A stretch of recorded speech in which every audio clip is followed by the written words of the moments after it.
friends indoors. We're always happy when our friends get indoors. Let's not forget the Snuggie idea. Okay, let's go back to the Snuggie. Come here, Draco. Josh has got you.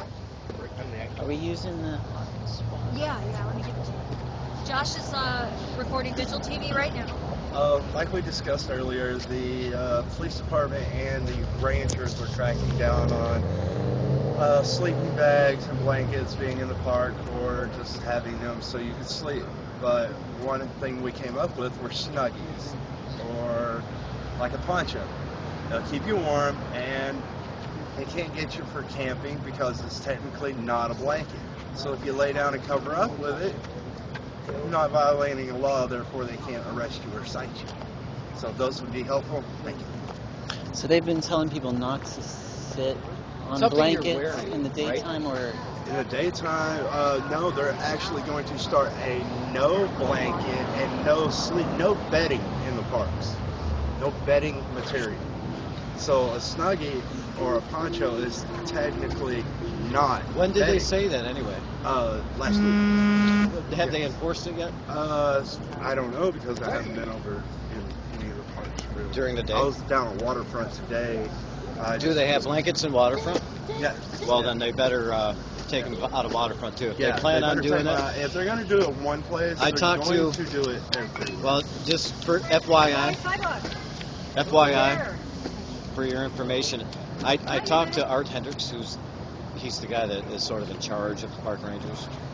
Yeah. Well, he is in charge of the park rangers, and then Commissioner Fish is in charge of him. Yeah. But so a lot of their actions come from not necessarily Art Hendricks, the guy who runs the park rangers, but from his boss, Nick Fish, who runs the parks.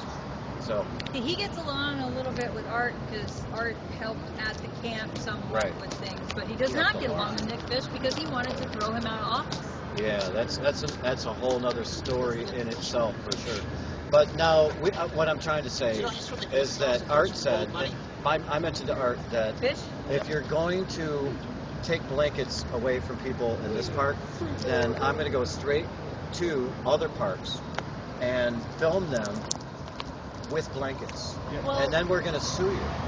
Wait a So you second. better think about what you do. So I doubt that they're going to enforce it. And if they do, then that will do exactly like I said we do. Yeah. So I think it's still just an empty promise. We've dealt with that idea before. That's not the first time I've heard somebody say, hey, you're being inconsistent, because we were talking about, you could go around and show all the shelters that people have built on sidewalks that are practically little tiny houses over by on the east side, and then say, why the heck would you say that you can't have this little lean-to when you let people make this fortress over there? Problem is, isn't their response typically to go, okay, you're right, and I hope you can look at yourself as we make the police come and clobber all everybody's homes. Right. So when you go and say, well, you're letting these people have blankets, well, they just go, thank you for bringing that to our attention. Nobody blankets. How do we know?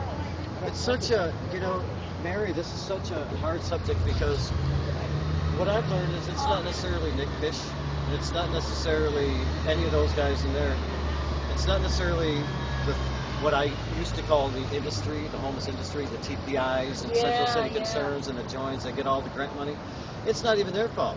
To be honest with you, the public does not want homeless people in their neighborhood. So Not in my backyard. that's They're that's all there ugly is to it. because they have So- wet blankets. And, oh my God, that's right. It is ugly. Idiot, it's genocide. Genocide's pretty ugly.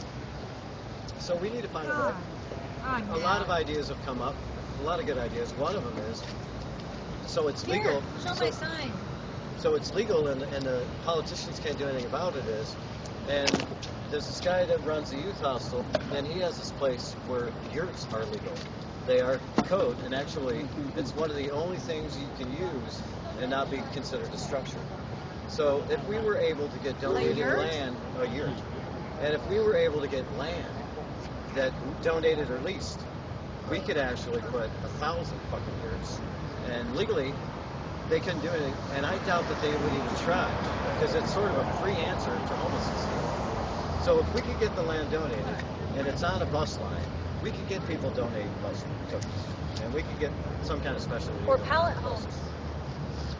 Pallet homes. Well, I'm just saying a year Farm, is temporary a housing. year is an exceptional thing. So let's not try to deviate from that. Okay, So okay, since but- a year is a really special category of building that you can live in, then we should just stick with that alone. Well, and now, they're cool. And now we could actually try to find land that could be leased on a bus line somewhere. I don't care if it's on the outskirts.